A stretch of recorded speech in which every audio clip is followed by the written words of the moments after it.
Porque nós estamos partindo para algo muito pior do que o coronavírus. Nós estamos partindo, meus amigos, para um vírus chamado miséria. A miséria total. Daqui a pouco, nós não vamos mais ter alimentos. Outra coisa, as pessoas que hoje estão em suas casas, né? E que são funcionários públicos, que têm os seus proventos certos, né? Essas pessoas acham que também não correm risco. Mas nós temos que entender o seguinte, que o país ele vive dos tributos, ele vive dos impostos. E os impostos, para serem pagos, é necessário que haja o trabalho, é necessário que haja exatamente o movimento da economia para poder gerar esses impostos. E a partir do momento que não se gera esses impostos e que não são pagos, então vai começar a faltar também o dinheiro para quem está lá, né, no cantinho dele hoje, tranquilo, dizendo, eu tenho o meu dinheirinho certo todo mês. Mas existe uma grande maioria que não tem esse dinheiro certo todo mês. Existe uma grande maioria que são trabalhadores informal. Existe uma grande maioria que são empregados que precisam dos seus salários. Eu pergunto a você que está me assistindo agora, se você tivesse o direito, o poder de escolher, e eu te perguntasse o seguinte, me diz uma coisa, o que é que você prefere? Você mais jovem, você prefere voltar ao trabalho, se precaver, até se for o caso, contrair esse vírus, mas não ser tão letal, né? Não ser letal. A verdade é essa. Você vai adoecer e você vai poder se recuperar, né? Mas você vai ter o seu emprego, você vai ter os seus proventos, você vai sustentar a sua família. Ou você prefere ficar em casa e simplesmente perder o seu emprego e não ter mais como manter a tua família, né? Aí se pergunta assim, mas me diga uma coisa, se os idosos vão ficar em casa, os jovens que vão sair para trabalhar, eles vão voltar para casa e vão contaminar, tá certo? Os idosos, né? Aí o país tem que pensar numa alternativa. Tem que ser pensado numa alternativa de convivência com o vírus. O Brasil não pode ficar parado simplesmente esperando, tá certo? Que as coisas aconteçam, que surja uma vacina, que surja o remédio eficaz, tá certo? Não. A economia não pode parar, porque o colapso será muito maior. Nesse ponto, eu não discordo do presidente Jair Bolsonaro. O que é que eu discordo do presidente?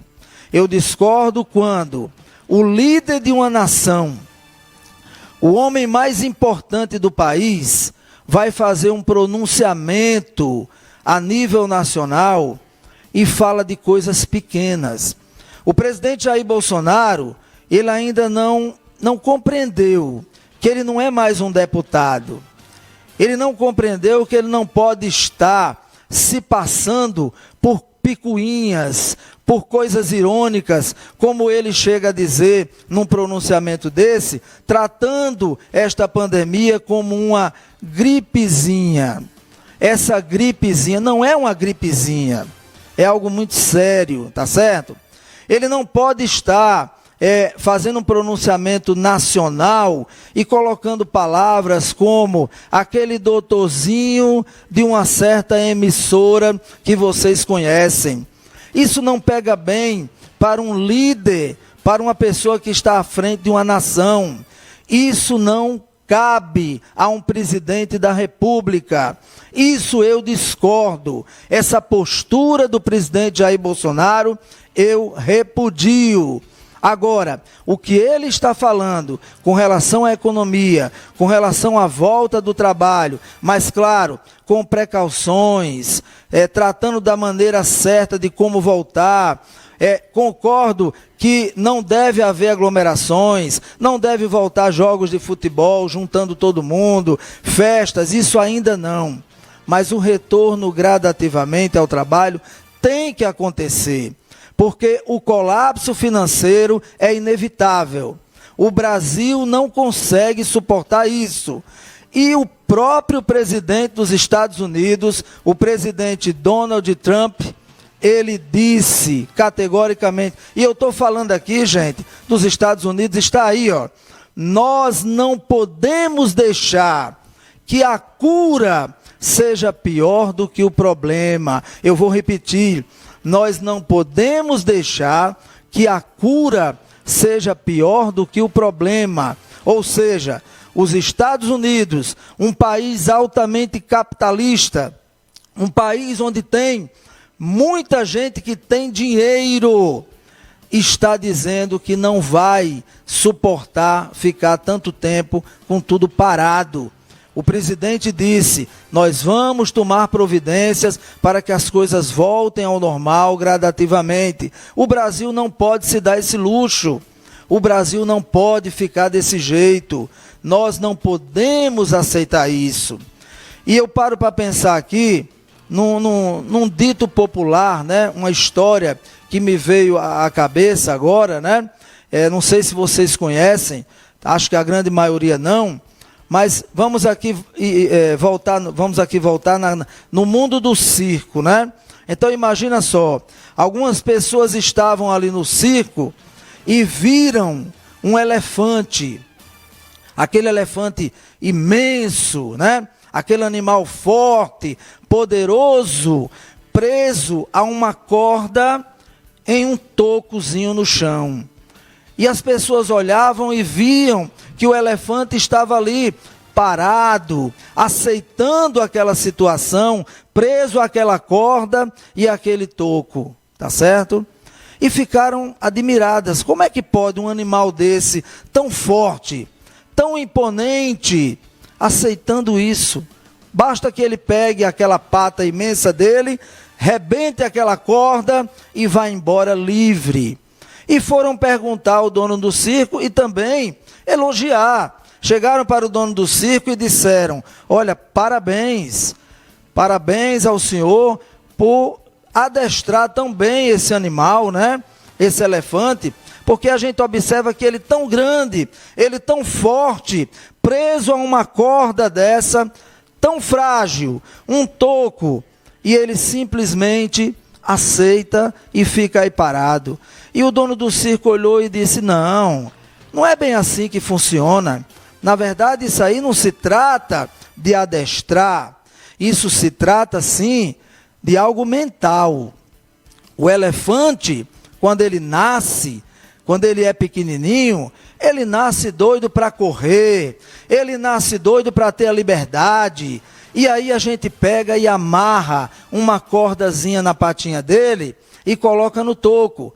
E ele corre e a corda puxa. Ele corre e a corda puxa.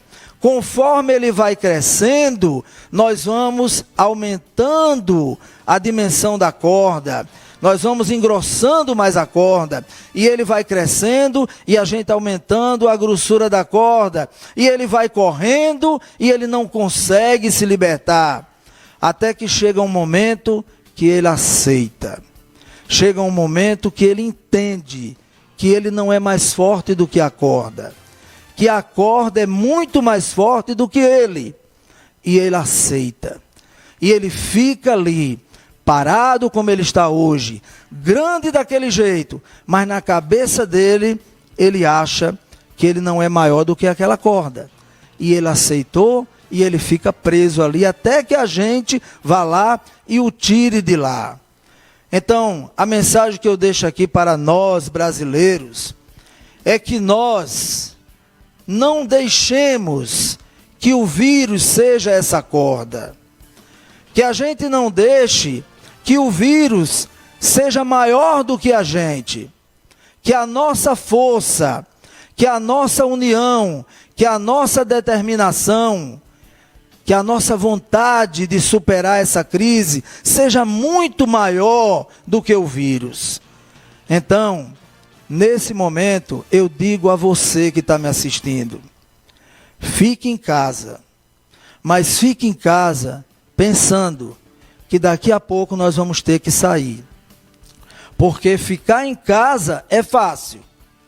Agora, desde que em casa tenha comida e você tenha dinheiro. Porque na hora que você não tiver mais a comida e na hora que faltar o dinheiro, ninguém consegue ficar em casa.